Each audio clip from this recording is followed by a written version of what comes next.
Hi, Jonas and Cam. It's Auntie Sarah with Chapter 2 of Miss Piggle. The Won't Pick Up Toys Cure. So here's one picture. Looks like Mrs. Piggle dressed up like a queen talking to someone's mom. Hubert was a very lucky little boy whose grandfather always sent him wonderful toys for Christmas. Hubert's mother said that his grandfather sent him these marvelous presents because Hubert was such a dear little boy. His father said that it was to make up for the awful name that they had wished on him. Hubert was named for his grandfather. His full name was Hubert Edbert Pretense. Hubert liked the presents his grandfather sent him, but who wouldn't? He had an electric train track that went 4 times around his bedroom and into the closet and out again, and 7 stations, and every single signal.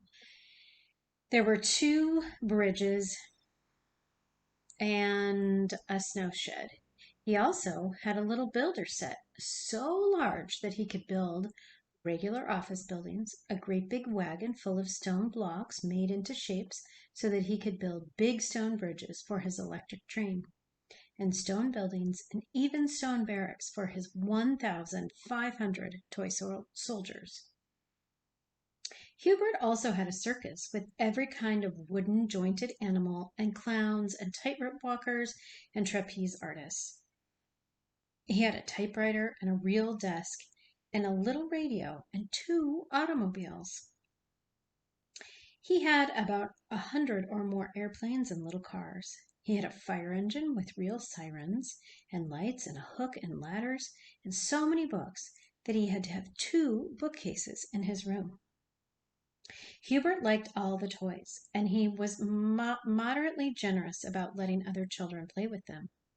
But he never picked up and put away his things. When his mother made him his bed, she had to pick her way around, in and out and over the electric train track. She had to take the circus performers off the bureau and the bedposts. She had to pick up books that had been thrown face down on the floor, and she was continually gathering up the little builder set. It used to take her about 3 hours to do Hubert's room, and about 1 hour to do the rest of the house. She would send Hubert up to put away his toys, but all he ever did was stuff them under the bed and into the closet, and in the morning, when his mother cleaned his room, they were there for her to pick up. Mrs. Pretense was getting a little bored with this. One rainy Saturday, Hubert invited all of his friends to play in his room. He had Dickie and Charlie and Billy and Tommy and Bobby and Jonas and Cam and Max. They got out every single toy that Hubert owned and played with them. And then, just before dinner, they all went home and left the mess. Hubert's mother didn't know a thing about this until the next morning when she went to make Hubert's bed. Then she just stood in the doorway and looked. The electric train track was under the bed 5 times, and under the bureau, and under the chairs, and around the desk, and into the closet. All along the track there were bridges and buildings of stone blocks, whole towns built from the little builder set. On the bed and under the bed and in the bureau there were circus tents, the animals, the clowns, the tightrope walker, the trapeze artists. The floor was littered with books and little automobiles and airplanes and painting sets and chemical sets and wood-burning sets and crayons and coloring books and a little typewriter and a printing set and teddy bears and balls and jacks and parcheesi games and jigsaw puzzles and soldiers and soldiers and soldiers. Perspiration broke out on Hubert's mother's forehead. That sweat. She began to feel faint, so she closed the door slowly and went downstairs. She took 2 aspirin tablets and then telephoned her friend, Mrs. Baggs. She said, "Hello, Mrs. Baggs. This is Hubert's mom. I'm so disappointed in Hubert. He has such lovely toys his grandfather sends them to him every Christmas, but he does not take care of them at all. He just leaves them all around his room for me to pick up every morning. Mrs. Baggs said, "Well, I'm sorry, but I can't help you because you see, I think it's too late." "Why, it's only 9:30," said Hubert's mother. "Oh, I mean in life," said Mrs. Baggs.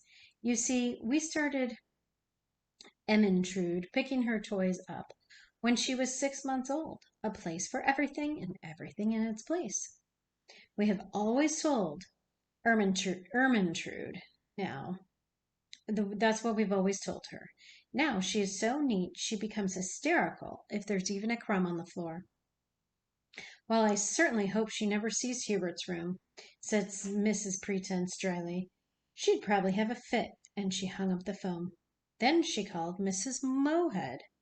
"Good morning, Mrs. Mohead," she said. "Does Gregory pick up his toys?" "Well, no, he doesn't," said Mrs. Mohead.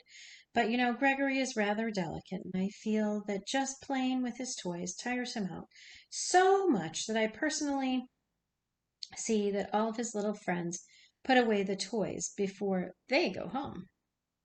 "That's a splendid idea," said Hubert's mother. "But I am trying to train Hubert, not his playmates."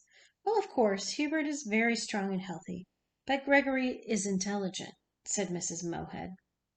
"Is he?" said Mrs. Pretense crossly, because she resented the inference that her son was all brawn and no brain. "Oh dear," squealed Mrs. Mohead. "I think Gregory is running a temperature. I must go." She hung up the phone. Mrs. Pretense then called Mrs. Grapple. "Hello, Marge," she said. "How's Susan?" Mrs. Grapple said, "I've spanked her 7 times since breakfast." Spanking? And I heard a crash, so she's probably getting ready for another. How's Hubert? "Well, that's what I called about," said Mrs. Pretense. "Can you suggest a way to make Hubert want to pick up his toys? His room looks like a toy store after an earthquake." "Why don't you call Mrs. Piggle? I have heard she is perfectly wonderful. All the children in town adore her, and she has a cure for everything. As soon as I spank Susan, I'm going to call her." A lot of spanking happening. Hubert's mother said, "Thank you very much, Marge. That is just what I'll do. I had forgotten about Mrs. Pigglewiggle, but I just know she can help me." So she called Mrs. Pigglewiggle and said, "Mrs. Pigglewiggle, I hate to bother you, but you seem to always know what to do about children, and I'll confess that I don't know what to do to make Hubert put away his toys." Mrs. Pigglewiggle said, "Hubert is the sweetest little boy with all the wonderful toys that his grandfather sends him, isn't he?" Mrs. Pretense said, "Yes, why, yes. I didn't know that you knew him." "Oh, yes," said Mrs. Pigglewiggle. "Hubert and I are old friends. In fact, he's building an automobile in my backyard out of orange crates and empty tomato cans. Hubert is a very good carpenter." Hubert's mother thought of the 2 little automobiles with rubber tires, real horns, leather seats big enough for 2 boys, lights that turned around with a switch, and that Hubert's grandfather had given him, and she wondered why in the world he would want to build an automobile out of orange crates and tomato cans. She said, however, "So that is where he is, and Dickie go. That's where he and Dickie go every afternoon. I certainly hope he behaves himself." "Oh, he does," says Mrs. Pigglewiggle. "We are all very fond of Hubert, but the problem of his toys. Let me see." Mrs. Pigglewiggle was quiet for some time, and then she said, "I think the best thing for you to use is my old-fashioned won't pick up toys cure. Starting now, don't pick up any of Hubert's toys. Don't make his bed, and in fact, don't go into his room. When his room becomes so messy he can't get out, call me," said Mrs. Pigglewiggle, and she said goodbye and hung up the phone. Hubert's mother, looking very relieved, went gaily about her housework, baked a chocolate cake for dinner, did not say a word to Hubert when he came home with 10 little boys, and they all trailed upstairs to play in Hubert's room. The next morning, When Hubert came downstairs for breakfast, his mother noticed that he had a little pan of water paint stuck to his hair, and his shirt had purple ink from the painting set on one shoulder. She said nothing, but tripped upstairs after breakfast and quickly shut the door to his room. The next morning, Hubert's mother had a little trouble shutting the door to his room, and she noticed that Hubert had circles under his eyes, as though he had not slept very well. The next morning, Hubert was very late coming down, and before he opened his door, his mother heard a great clatter and scraping, as though he were moving furniture. He had little builder bolts stuck in his sweater and two paint pans in his hair. He was so sleepy he could barely keep his eyes open, and he had a red mark on one cheek. His mother looked at him closely and saw that it was in the shape of one of his stone blocks. Sounds like he had slept on it. He must have slept with his head on one of his bridges. On the seventh day after Hubert's mother stopped putting away his toys, he did not come down for breakfast at all. About 11 o'clock, his mother became worried and called up Mrs. Piggle. She said, "Good morning, Mrs. Piggle. This is the seventh day of the old-fashioned won't pick up toys cure, and I'm worried. Hubert has not come downstairs at all this morning." Mrs. Piggle said, "Let me see, the seventh day. Oh, it usually takes 10. But Hubert has so many toys, it would naturally be quicker." "Quicker at what?" asked Hubert's mother anxiously. "Quicker at getting him trapped in his room," said Mrs. Piggle. "You see, the reason Hubert hasn't come downstairs is he cannot get out of his room. Have you noticed anything different about him lately?" "Well," said Hubert's mother, "he looks as though he hasn't been sleeping well, and on the fourth morning he had a red blotch on his cheek, just in the shape of one of his stone blocks." "Hmm," said Mrs. Piggle.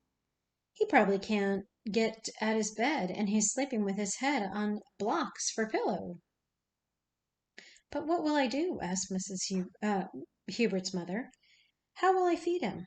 "Wait until he calls for food, and then tell him to open up the window and put a piece of rather dry bread and peanut butter on a garden rake, and he will have to drink out of the hose. Tie it to the rake and poke it up to him."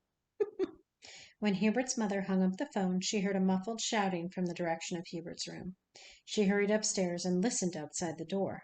Hubert was shouting, "Mother, I'm hungry!" His mother said, "Go over to the window and open it up, dear. I will send something up for you on the rake."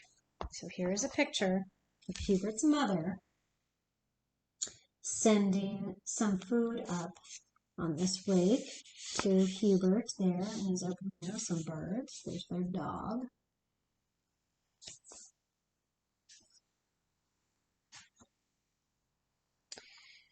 Mrs. Pretense took the crusty piece of a very old loaf of bread, spread some peanut butter on it, and took it around to the outside of the house. Pretty soon Hubert's window was raised about a foot, and and an arm appeared.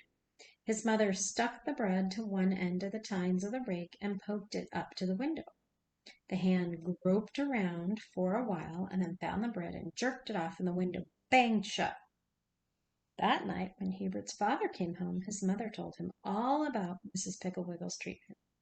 Hubert's father said, "Mrs. Pigglewiggle sounds all right, but none of this would have happened if Hubert's grandfather hadn't given him so many toys. When I was a boy, all I needed to have a good time was a little piece of string and a stick. Why, Mrs. Pretense said, "Not that old string and stick routine again, John. Anyway, now that Hubert has the toys, the picture has changed." Mr. Pretense hid his face behind the evening paper and said, "Something smells delicious. Is it Irish stew, I hope?" "Yes, dear," said Hubert's mother, worrying about how she was going to serve Irish stew to Hubert on a rake. She finally put a potato on one prong, a carrot on another, and an onion on another, and a piece of meat on the last three. The window was open about 3 inches, but the hand grabbed the food. After dinner, Hubert's father tied the hose to the rake and held it up, while Hubert put his mouth to the window opening and tried to get a drink of water. It was not very successful, but he managed to get a few drops. Mrs. Pretense was worried. The next morning she knocked on Hubert's door and said, "Hubert, what are you doing in there?" He said, "I've got a Hubert said, "I've got a bear pen made out of bureau drawers, and my bed's the mother bear's house, and my train runs under my bed 13 times now." "Hubert, dear, don't you think you should come out soon?" his mother said. Hubert said, "I don't want to come out. I like it in here. All my toys are out, and I can play with them any old time I want. This is fun." His mother went downstairs and called Mrs. Pigglewiggle. Mrs. Pigglewiggle said, "Oh, but he will want to come out. You wait and see." That afternoon, about 2 o'clock, there was music on the street and children's voices laughing and calling, and pretty soon, right past Hubert's house, marched Mrs. Pigglewiggle with all the children right behind them, and came the circus parade.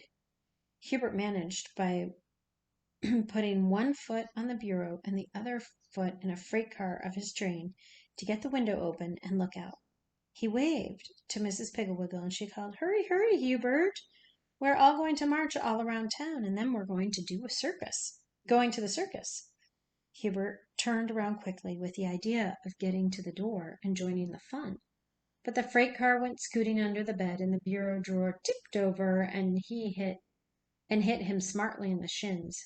Hubert began to cry and try to kick his way to the door, but everything he kicked seemed to hit back. He kicked a little builder office building that fell over and clouded him on the back of the head. He kicked a book, and it hit a lamp, which fell and knocked over a heavy wooden elephant off the bedpost onto Hubert's shoulder. He could hear the music of the circus parade growing fainter and fainter, and soon he bawled louder and louder. Bawling is another way of saying crying. Then he heard a tapping on a window, and he crawled over and reached out. It was the rake with a note on it. He took the note and opened it. It said, "The only way you can get out of that trap is to put everything away where it belongs. If you hurry, we'll wait for you. Your friend, Mrs. Pigglewiggle." Hubert began by finding the little builder box. He took down an office building and put each piece in the right place. Then he put away the stone blocks, and then the train tracks, the circus, the soldiers, the paints, and the chemical set, the printing press, the books, the fire engines, the automobiles. He played little games pretending that he was racing one to see who could find the most parts of the game the quickest. He had to take off the bedclothes, which are the sheets, and shake them in order to find the soldiers and the circus, and then he thought that as long as the bedclothes were off, he might as well make his bed. It was so lumpy when he finished, he thought that he had left some airplanes in it, and took the covers off again and shook them. He made the bed again this time, and this time it was neat and smooth, and Hubert was proud. He was under the desk finding the last pieces of the little builder set when he heard the music again. He put the piece in the box, put the box in the closet, and tore downstairs out the front door. There they came, Mrs. Pigglewiggle, all the children, and the circus. Hubert ran out to meet them, and nobody said anything about the pan of orange paint stuck in his hair, or the word Yzigumpung printed XYPGUN printed on his cheek in purple ink. Anyway, they went down the street, Hubert carrying the flag and yelling the loudest. So that is the good old-fashioned won't pick up toys cure. That is all for today. So today, let me show you, we have one puppy sleeping on the couch over there. Can you see Jingo? And then another puppy resting. Let's see where he is resting. Can you see that little guy resting there? There he is. So they didn't bother us this time. Okay, you boys. Have a good day. Love you.